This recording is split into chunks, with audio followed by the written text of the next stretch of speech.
everything right with Call of Duty World War II.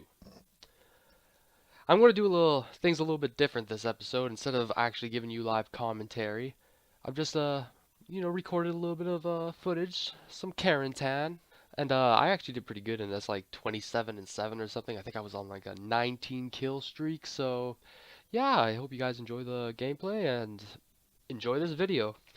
Now, things that are right with Call of Duty, in the multiplayer aspect that is, and let me say they did nail some points in this game that I really like. Like, graphics are a huge improvement from freaking Infinite Warfare. Like, I love how gritty all the maps look. I love just the time period that it's in. I just love it. It does bring back that old Call of Duty experience.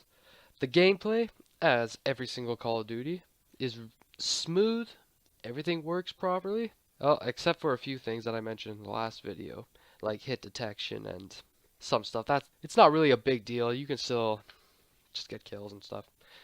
The subtle Easter eggs in this game as well are really, I like it. Like the gridiron ball, finding it in headquarters, like that is really cool. You get some XP or some like social XP I think from that. So yeah, like if they add more of little things in there, then it would be really cool. I would love to see like in future DLC if like they would expand headquarters, like the base just gets bigger and bigger through every single DLC, just opening like more things to do, like more 1v1s, or maybe you can do like a 2v2 or something like that, just prove who's like the best duo team. Or I don't know, I think that would be a pretty cool thing to see if they do it, of course. But we'll just have to wait and see. But the fact that we are boots on the ground is a huge plus. Like, I cannot express to you guys how much this has like really made me get back invested into the Call of Duty franchise, and it's why I fell in love with it in the first place. Like, my first Call of Duty was Call of Duty 4, like most people, and I really liked that type of like movement that we were in the modern. And like, of course, when Treyarch started releasing like World at War and Black Ops 1, those were just the games that solidified me as a Call of Duty player. So for it to be back on boots on the ground, just like those old type of games, it really just piques my interest and just makes me want to keep on playing and playing and playing because it's so much fun.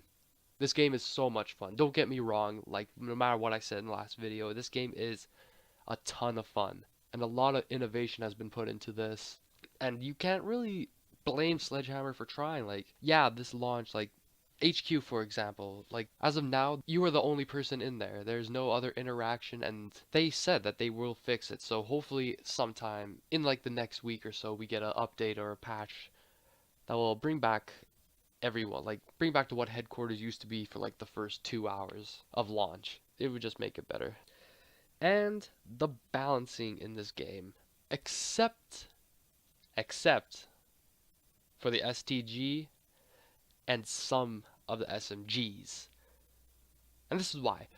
I'm using a MP40, let's say. I prestige my division class and I got the new gun. So I'm going to give it out for a little test drive. I'm going to give it out for a little test.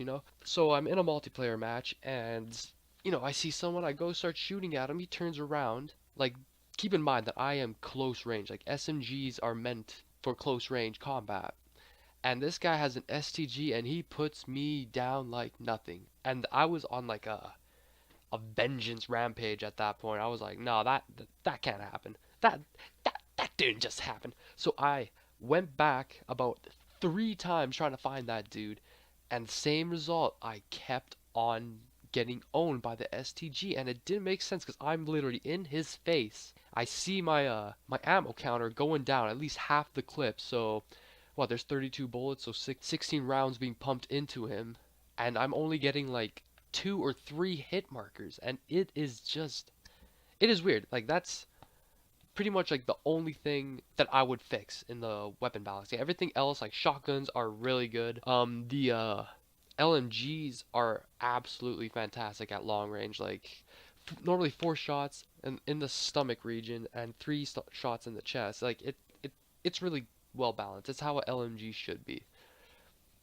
The assault and most of the assault rifles, like I said, except for the STG, because that thing has zero friggin' recoil and can take out any SNG player from a meter radius. But yeah, and the last thing I would say that is really, really, really good in this is just what they've done with the create a class system that we now have, which is now known as divisions. I actually am really, really enjoying this. I do miss the pick 10 system, like how it used to be, but you know what? This is all good. Like it works. It brings some sort of balance into the classes, so you don't have this completely overpowered weapons class. Like it, it just, it takes things to a limit, is what I'm trying to say. Like if you know what I'm trying to say. And the supply drop system is by far, I think, the best we have ever seen in the Call of Duty franchise thus far. Like, if we think back, I didn't play Advanced Warfare. I didn't know if there was a supply drop system implemented at that time, but I remember Black Ops 3 very well. And that was like a rigged slot machine, and it was so bad. You would get duplicates upon duplicates in like the rare supply drops. In no dupes, they had a no dupes only, and you were getting duplicates. A huge rigged supply drop system that they had implemented in Black Ops 3.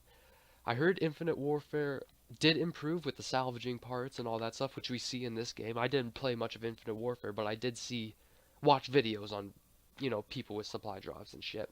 Yeah, I know I'm kind of a sucker for those clickbait titles, but I was interested to see how it worked. But like Infinite Warfare, this is actually really, I think, the best we've seen so far, especially when it comes to the contracts at the quartermaster, having to use all your or use salvage to unlock certain like calling cards, and then you get like a variant of a weapon that gives you 10% experience, which I think is perfectly fine. Like it doesn't change the gun, it doesn't change the way you play, it doesn't make the gun freaking overpowered at all. It just gives you XP, and it's all fair in Love and War at that point. I know this is a shorter video because I was like getting stuck and concentrating hard in the last video, but there was a lot more bad points that I found in the game than good ones, which is not necessarily a bad thing. Like criticism is good. Like we need feedback and stuff. So if we want this game to work, all the feedback is needed and is appreciated. Anyway, that will be the end of the video, guys. I hope you enjoyed over my freaking mumbling and stuff. Like I'm still getting used to this, and I hope you guys could just be patient with me. Like like I said, I will get better in the future, and like don't worry, I'll be like your next freaking, I don't know, like Wildcat or Vanoss. Who am I kidding? I'll never be like those guys. But anyways, that's the end of the video. Hope you enjoyed. Like, share, and subscribe. Comment down below, and I'll see you guys in the next one. Peace out. They're taking Baker! Enemy contact at Charlie!